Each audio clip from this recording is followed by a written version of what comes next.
우리가 이제 예전에는 국민학교, 제가 다닐 때는 이제 국민학교라고 불렀고, 그 다음에 지금은 이제 초등학교라고 부르죠. 그래서 이 초등학교를 미국에서 뭐라고 말하냐면 엘리멘터리 스쿨이다.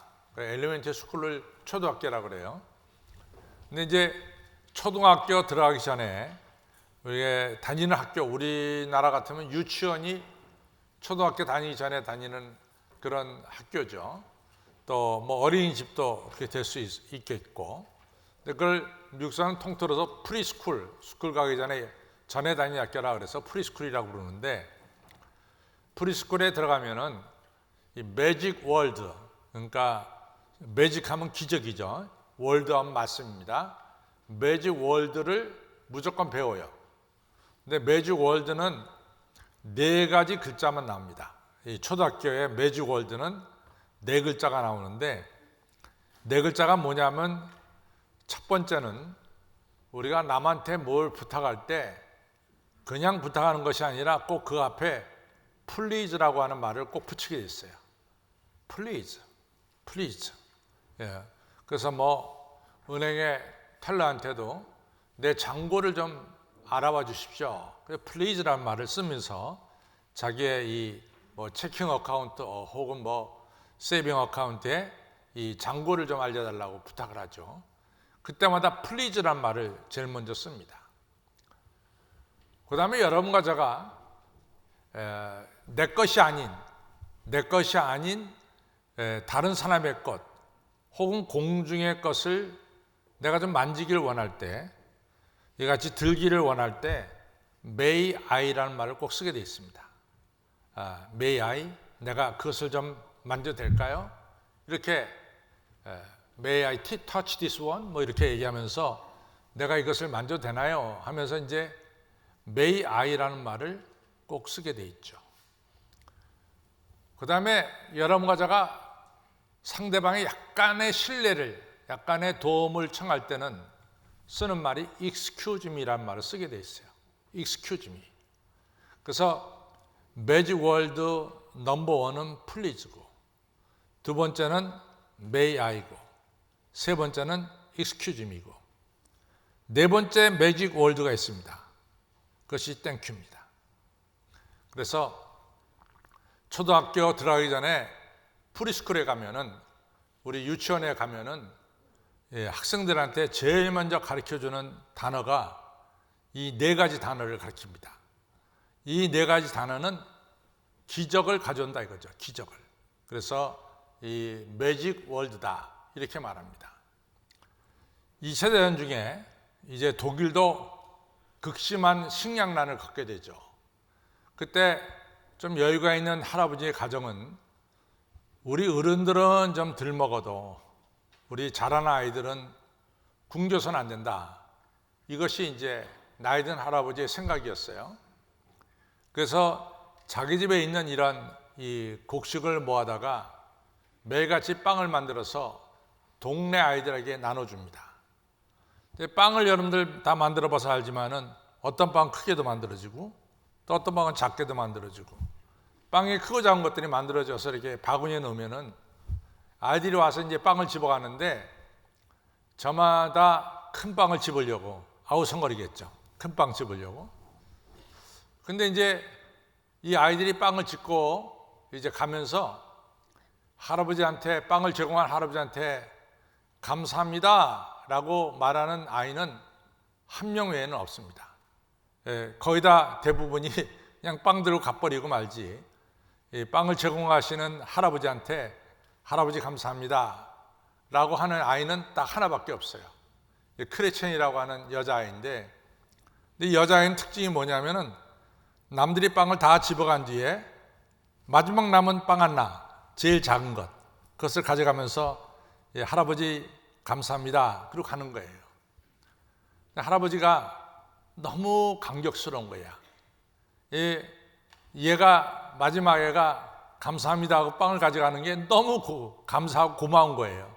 자기가 정말 어른들이 먹어야 될 것들을 안 먹고 아이들한테 주고, 또 자기가 빵을 만드는 수고를 하고, 이런 것들이 이 크리스천이라는 아이가 감사합니다 하고 얘기하면서 갈 때 모든 수고에 대한 보상을 받는 것처럼 너무 감사하고 기쁜 거예요. 그래서 하루는 할아버지가 너무 감사하단 말이죠. 또 기쁘단 말이죠. 그러니까 제일 작은 빵에다가 은하 6개를 갖다가 집어넣었어요. 은으로 된 돈 6개를 집어넣었어요. 그리고 빵을 구웠죠. 그래서 그 빵이 제일 작습니다. 그날도 바구니에 빵을 담아가지고 놨습니다. 아이들마다 큰 것을 잡으려고 아우성거리면서 다 들고 왔어요. 맨 마지막에 은하가 6개 든 조그만 빵이 남았죠. 크리스천이 마지막 거 저나 똑같이 잡고선 할아버지 감사합니다 하고 이제 집으로 간 거예요. 그래서 빵을 쪼개보니까 그 안에 은혜 6개가 들어있는 거예요. 생각지 못하게 은혜가 들어있는 거지. 그래가지고 그냥 얘가 놀라가지고 은하 6개를 가지고 할아버지한테 왔어요. 할아버지, 제가 빵을 쪼개니까 은하가 6개 있습니다. 이거 할아버지 것 같습니다. 할아버지 드리니까 할아버지가 아니다. 네가 감사해서 내가 오히려 마음이 기뻐가지고 너한테 이 은하 6개를 준 거다. 그러니까 받아가라. 이렇게 얘기했어요. 여러분들 감사가 생각지 못한 기적을 가져온 거죠. 우리가 이제 성경을 보면은 예수님께서 기도하실 때마다 감사 기도를 하세요. 그럼 기적이 일어납니다. 우리가 알다시피 이 오병이어로 5천 명을 먹인 사건은 마태, 마가, 누가, 요한복음에 다 나오죠. 제가 이제 새벽재단에도 이번 특별 새벽 집회에도 말씀을 드렸지만은 성경을 갖다가 지금 나이가 되도록 얼마나 많이 읽었겠어요. 그런데 성경은 정말 무궁무진한 것 같아요. 그래서 30대 보던 성경과 지금 60대에 보는 성경하고는 조금 더 다른 내용이 눈에 확실하게 들어와요. 그 중에 하나가 뭐냐면 우리 예수님은 우리를 긍휼히 여기신다는 거예요. 우리의 연약한 모습을 너무너무 긍휼히 여기신다는 거죠. 하루 종일 예수님의 말씀을 듣고 집으로 돌아가는 사람들이, 해가 져서 돌아가는 사람들이 하루 종일 먹질 못했어요. 제자들은 빨리 이 사람들을 보내서 이 길 가다가 뭐 사 먹도록 배려하는 게 좋겠다 생각해서 예수님한테 해지기 전에 보내기를 원했죠. 그때 예수님은 좀 생각이 달랐어요. 말씀을 듣는 사람들 중에는 길 가다가 사 먹을 수 있을 만큼 돈이 있는 사람도 있지만은 길 가다가 아무것도 사 먹지 못할 만큼 빈 털터리도 많았습니다. 그러니까 예수님이 제자들한테 너희들이 이 사람들에게 먹을 것을 주어라. 근데 빌립이 말하기를 200데나리온 가지고도 부족합니다 라고 이제 대답을 하죠. 그때 예수님께서 너희 중에 가진 것이 뭐가 있냐? 그랬더니 어린 소년이 가져온 이 오병이어를 가져왔습니다. 우리가 알다시피 예수님이 오병이어를 손에 드시고 하나님께 감사 기도를 드셨어요. 하나님, 이 오병이어를 주셔서 감사합니다. 예수님께서 감사 기도를 드리셨어요. 그 다음에 어떤 일이 벌어집니까? 오병이어를 나눠주는데 5천 명도 더 되는 사람이 배불리 먹고도 12광주리가 남는 기적이 일어났어요. 프리스쿨에서 어린아이들이 배운 것처럼 감사는 매직 월드, 이 기적을 가져오는 말이죠. 기적을 가져왔습니다. 오늘 여러분 가져가 이제 성경을 읽었는데 유명한 요한복음 11장에 나오는 죽은 나사로가 살아난 사건이죠. 성경을 보면서 또 다른 면을 보게 되는데 그건 뭐냐면은 지금처럼 어딜 가든지 호텔이나 우리가 이 머물 곳이 뭐 펜션도 있고 요즘 많잖아요. 머물 곳이. 근데 예전에는 그렇게 머물 곳이 없었어요. 그래서 이 복음을 전하는 순례자들이 복음을 전하러 가는 건 좋은데 머물 곳이 없단 말이죠. 근데 이제 성도들 중에는 복음 전도자들에게 잠자리를 제공하는, 머물 곳을 제공하는 성도들이 있습니다. 뭐 꼽자면 빌립보의 루디아라는 여인이 이 사도 바울이 빌립보에 갔을 때 거기서 머물 수 있도록 사도 바울과 실라를 거기 머물게 했죠. 또 여러분들 사도 바울이 고린도 갔을 때 아굴라와 브리스길라 부부가 이같이 사도 바울을 머물게 했습니다. 또 구약에 보면은 엘리사라고 하는 위대한 선지자가 어디 살았냐면 갈멜산에 살았어요. 근데 거기서 가까운 도시가 수넴이라고 하는 도시인데 엘리사 선지자가 도시에 나와서 수넴에 나와서 일을 보다가 어떨 때는 일이 늦게 돼서 해가 저물면은 수넴에서 주무시고 그 다음날 갈멜로 가야 됩니다. 근데 이 엘리사가 밤이 돼서 주무실 것이 별로 마땅치 못할 때 우리가 열왕기 하 4장에 보면은 수넴 여인이 등장하는데 이 여인이 이같이 엘리사에게 밤에 주무실 수 있도록 잠자리를 제공합니다. 거기서 끝난 게 아니라 자기 남편에게 이야기를 해서 그 엘리사를 위해서 작은 집을 하나 져드려요. 자기 마당에. 엘리사가 얼마나 감사한지 몰라요. 이 수넴에 오면은 이제는 잠자리 걱정 없이 수넴 여인이 만들어진 그 집에서 잠자게 되니까 너무너무 감사한 거죠. 그래가지고 엘리사가 뭔가 이 집에 해주고 싶어요. 근데 이 집 꽤 부자입니다. 돈이 아주 모자란 집이 아니라 상당히 물질이 많은 집이에요. 근데 이 집에 딱 하나가 부족했어요. 그것은 뭐냐면 이 집에 아이가 없었어요. 그래서 엘리사가 이 가정에 이제 기도해서 아들을 선물로 받게 하는 것을 우리가 알 수 있습니다. 예수님께서 예수님의 본래 자라나고 활동하신 곳이 갈릴리죠. 그런데 예수님께서 예루살렘에 와서 유월절, 오순절, 초막절을 지내야 되니까 이런 절기에 오면은 예루살렘 시내 성내에는 정말로 잠자기 어려웠어요. 왜냐하면 성내에는 부잣들이 살고 있었고 돈이 웬만치 많지 않으면 성 안에서는 주무실 수가 없는 거예요.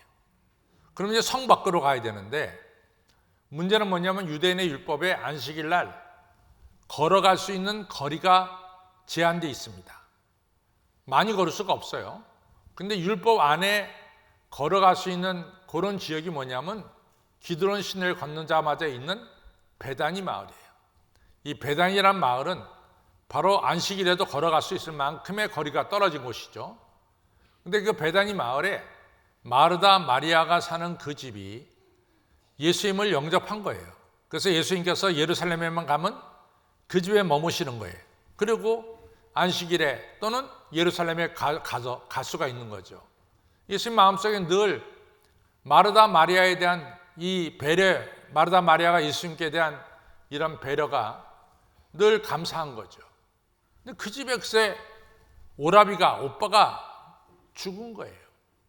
그러니까 예수님이 저 북쪽 갈릴리 근처에 있다가 이 오라비가 죽을 병에 걸렸다 해서 그냥 내려왔는데 오라비가 죽었어요. 예수님께서 이 죽은 나사로 무덤에 가니까 마르다도 울고 마리아도 울면서 마르다 마리아가 그랬죠. 예수님이 여기 계셨더라면은 우리 오라비 죽지 않았을 텐데 예수님이 안 계셔서 우리 오라비 죽었습니다. 이런 식으로 얘기를 하니까 예수님도 마음이 슬픈데 예수님이 아주 중요한 이야기를 그때 합니다. 그것이 요한복음 11장 25절 26절 말씀인데 나는 부활이요 생명이니 나를 믿는 자는 죽어도 살겠고 살아서 믿는 자는 영원히 죽지 아니하리라. 이 엄청난 말씀을 바로 요한복음 11장 25절 26절에 하십니다. 그리고 오늘 요한복음 11장 41절에 보면 하나님 언제나 나의 기도를 들어주심을 어떻게 해요? 감사하나이다. 우리 예수님께서 감사 기도를 하셨어요. 하나님 언제나 나의 기도를 들어주심을 감사하나이다. 감사 기도 하셨단 말이죠. 그래서 무덤을 향해서 나사로야 나오라. 그러니까 나사로가 수의를 입은 채로 무덤에서 살아나오는 기적의 역사가 일어났습니다. 여러분 감사는 매직 월드예요. 감사는 기적을 가져오는 단어입니다. 여러분, 감사가 얼마나 소중하냐면요,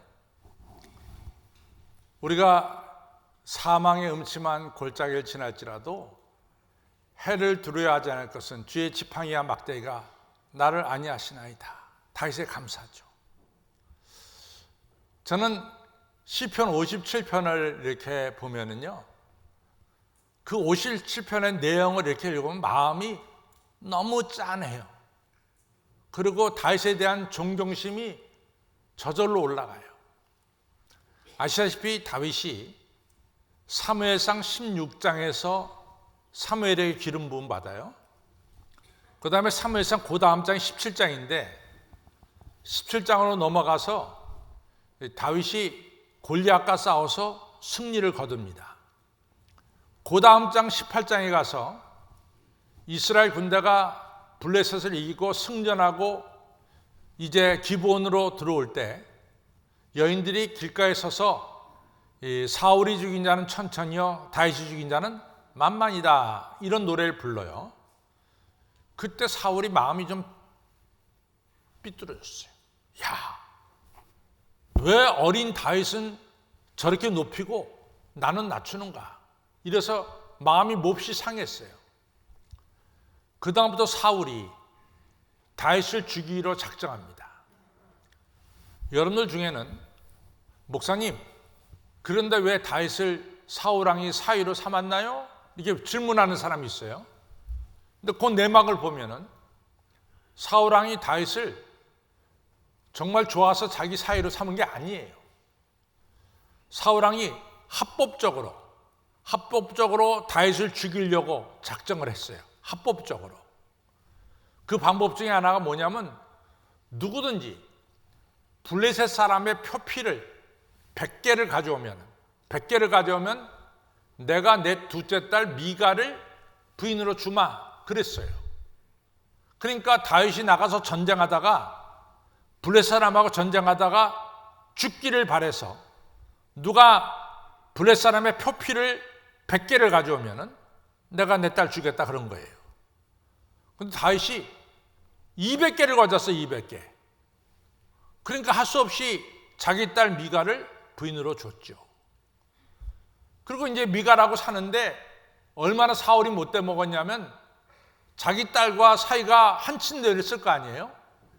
그 침대에 잠자는 다윗을 죽이라고 자객을 보내는 거예요. 그 자객을 보내는데 미갈이 그때만 해도 남편을 지독하게 사랑했으니까 남편에게 말합니다. 당신 우리 아버지가 자객을 보냈어. 당신 잠잘 때 찔러 죽일 거야. 그러니까 당신 빨리 창을 타고 내려가라고, 도망가라고. 그래서 그때부터 다윗이 도망 다니는 생활을 한 거예요. 다윗이 얼마나 억울해. 그러니까 사무엘상 19장에 가서 보면은 라마에 살고 있는 사무엘에게 찾아갑니다. 아, 선지자님, 내가 뭘 잘못했다고 저 사울왕이 나를 갖다가 죽이려고 듭니까? 이 사정하러 갔어요. 근데 사울왕이 다윗이 라마 이 사무엘 집에 있다는 걸 알고 50명씩 군대를 3번이나 보내요. 가서 다윗 죽이라고. 근데 그때만 해도 사무엘의 영권이 얼마나 강한지 50명의 군대가 창과 칼을 가져오다가 한 500m쯤 떨어지면 스스로 무장해제, 이 군인들이. 하도 사무엘의 영권이 강하니까. 그 벌거벗은 채로 사무엘에게 와서 이제 사무엘의 말씀을 듣는 거예요. 그러기를 3번이나 했어요. 그러니까 다윗과 사무엘을 건질 수가 없었죠. 근데 다윗이 속으로 생각하기에, 야, 내가 이렇게 있다가 내가 다치는 것은 물론이고 저 훌륭하신 사무엘 선지자까지 다치는 게 아니냐, 이리 생각해가지고 다윗이 자리를 옮겨요. 옮겨가지고 어디로 가냐면 이제 노비라는 곳에 갑니다. 그것이 이제 사무엘상 20장에 나와요. 근데 노브는 어떤 곳이냐면 제사장들이 모여 사는 제사장촌이에요. 제사장 85명이 모여 사는 것이에요. 거기 가서 유명한 이같이 다윗이 제사장 아히멜렉으로부터 진설병을 그때 받습니다. 그럼 너무 배고프니까, 도망다니다 보면 먹을 것도 없으니까 너무 배고프니까 제사장 아히멜렉이 제사장들만 먹는 떡, 진설병 떡을 다윗과 다윗을 따르는 이런 부하들에게 줍니다. 근데 그것이 나중에 말이에요, 알게 돼가지고 이 사울이라는 왕이 얼마나 악하냐면 제사장 85명을 죽였어요. 거기서 85명을. 야, 무서운 사람이야. 제사장 85명을 죽였어요. 그러니까 다윗이 도망갈 데가 없어. 뭐 사무엘한테 가면 사무엘에게 군대 보내지, 아히멜렉 제사장 85명을 죽이지. 다시 어딜 도망갑니까? 그래가지고 할 수 없이 다윗이 이스라엘에게 적이죠. 이스라엘을 괴롭히고 이스라엘 땅을 빼앗는 적이 바로 뭐냐면 블레셋입니다. 블레셋에 5개의 도시국가 있어요. 아스돗, 아스타롯, 뭐 가사, 가드 하면서 5개의 도시국가 있는데 5개의 도시국가 중에 하나인 제일 큰 도시국가인 가드에 갔어요. 정말 자기 적한테 간 거죠. 거기는 이스라엘 군대가 함부로 올 수 없으니까. 그래서 가드왕 아기스한테 가서 자기를 좀 봐달라 그래요. 근데 아기스의 부하들이 다윗을 보자마자 저 사람 누구야? 우리 골리앗 죽였잖아. 저 사람 누구야? 이스라엘 여자들이 노래 부르기를 사울이 죽이냐 천천히 이고 다윗이 죽이냐 만만이라고 하는 저 사람 아니야? 저 사람 왜 왔어? 이러면 분위기가 순식간에 바뀌는 거야. 다윗이 보니까 이러다가 자기 죽게 생겼어요. 기지를 발휘하죠. 그래가지고 기지를 발휘해가지고 침을 질질질질 흘리고 이러면서 담벼락에 막 비벼대고 미친 사람 순응을 하는 거지. 그때 이 가드왕 아기스가 우리나라에 말이지 미친 사람이 부족해서 저 사람 받겠냐? 그래갖고 다윗을 내쫓아요. 그 다음에 다윗이 간 곳이 어디냐면은 아들람 수풀에 갔어요. 그때 지은 시가 시편 57편이라. 그때 지은 시가, 시편 57편에 보면 다윗이 수풀 속에서 지은 시다 이렇게 쓰여져 있어요. 막막하죠. 어디 갈 데가 없어요. 정말 예수님 말씀 맞다나 인자는 머리 둘 곳이 없다라고 말씀한 대로 다윗은 머리 둘 곳이 없어요. 뭘 잘못했습니까? 그리고 수풀 속에 이같이 지내면서 다윗이 쓴 시가 뭡니까? 인자하신 여호와 하나님, 내가 하나님을 찬양하고 하나님께 감사하나이다. 야, 어떻게 하나님께 원망하지 않고 하나님께 감사하나이다 찬양할 수 있냐 이거지. 저는 시편 57편을 맡아 천일이 올라. 야, 이런 상황 속에서도 자비하신 하나님, 시편 57편 8절, 9절, 10절 보십시오. 자비하신 하나님, 내가 여호와 하나님을 찬양하나이다 말이에요. 감사하나이다. 여러분, 이 감사가 기적을 가져오잖아요. 쫓겨다니던 다윗이 통일 이스라엘 왕이 되고 다윗을 끝까지 죽이겠다고 따라다니는 사울과 그 사울왕은 길보아산 전투에서 죽고 말잖아요.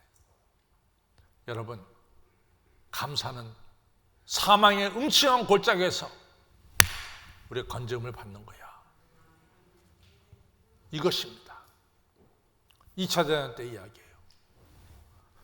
독일 학생과 할아버지가 유대인 학생과 독일의 대학에 프랑크푸르트 대학에서 공부를 같이 하고 있었어. 둘이 룸메이트야. 근데 둘이 열심히 공부하는데 어떨 땐 공부하다가 지치잖아요. 피곤하면. 1940년대 얘기인데 피곤하면은 이 유대인 학생은 나가서 뭔가를 하늘 보고 외쳐. 그래서 이 독일 학생이 너 뭘 이렇게 외우냐? 그랬더니 시편 23편을 히브리어로 외우는 거야. 그래서 여호와는 나의 목자시니 내게 부족함이 없으리로다. 이 시편 23편을 외우는 거야. 그리고 이 유대인 학생은 그거 외우고 나서 정신 차려지면 또 다시 공부하는 거야. 그러니까 독일 학생이 그래 나도 너처럼 시편 23편을 독일어가 아니라 히브리어로 배우겠다. 그래서 히브리어 같이 배워서 같이 피곤하면 외치는 거예요.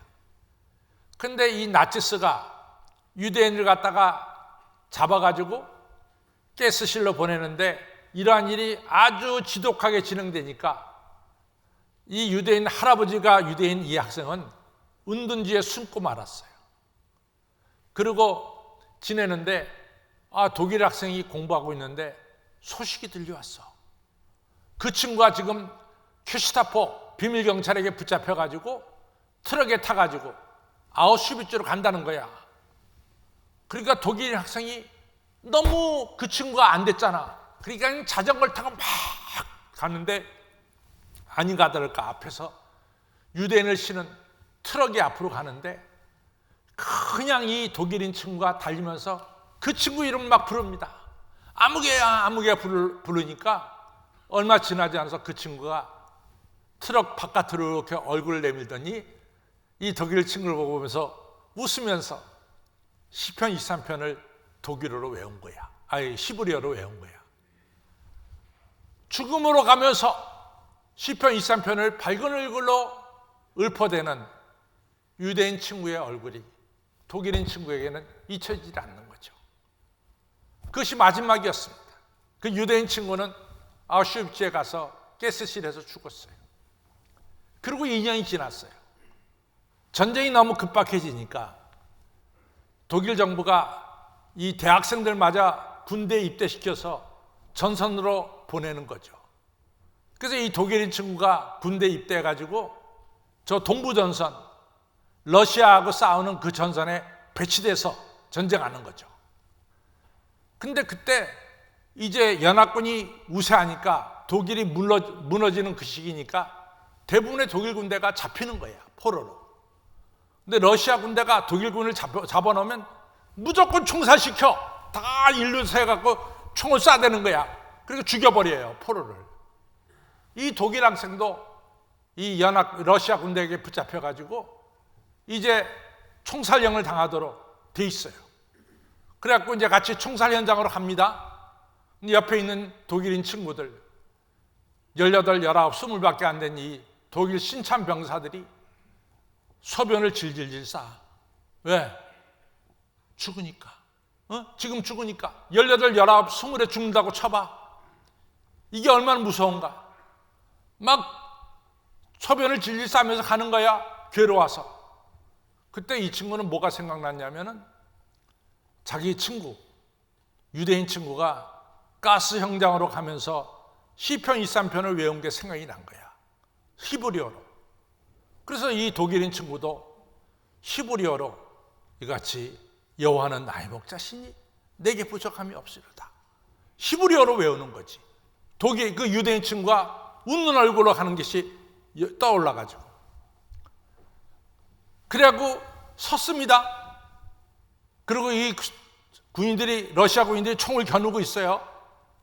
근데 이 독일인 이 학생은 죽을 때 여호와는 나의 목자시 내게 부족함이 없으려다 히브리어로 외운 거야.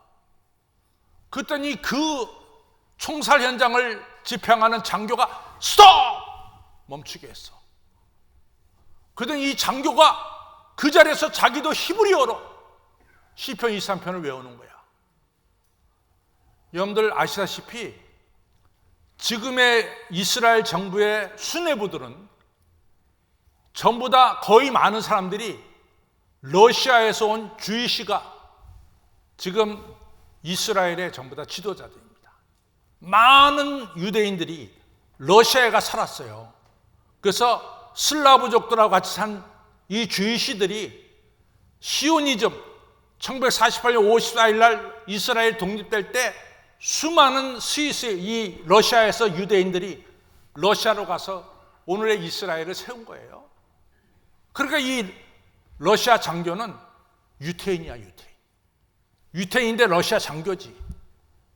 그런데 저 독일 군인이 말이지 히브리어로 시편 23편을 외우는 걸 보고 이 러시아 장교가 감동받아서 자기도 일어나서 외웠어요.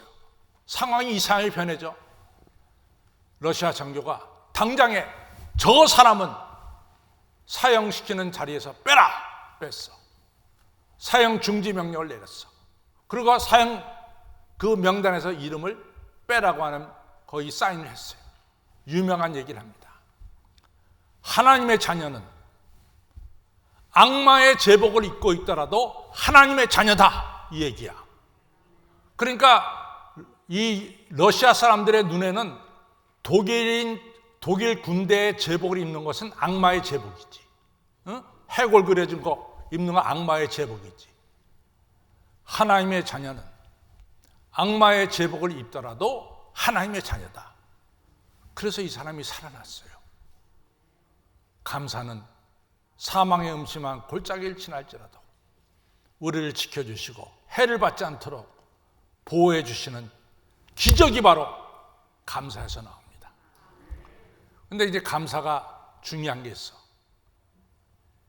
그냥 무작정 감사하면 안 돼. 감사는 깨달아서 감사해야 돼. 그래서 감사는 think라고 하는 생각한다는 단어에서 thanks라고 하는 감사가 나왔어요. 여러분과 제가 받은 바 은혜를 기억하고 깨닫고 감사하시기를 바랍니다. 감사는 뭐뭐뭐 하는 게 아니야. 즉시로 감사해야 돼. 즉시로. 그리고 감사는 힘을 다해서 감사하는 것이 감사입니다. 저 따라서 감사는 기적이다. 감사는 기적이다. 일어나시기 바랍니다.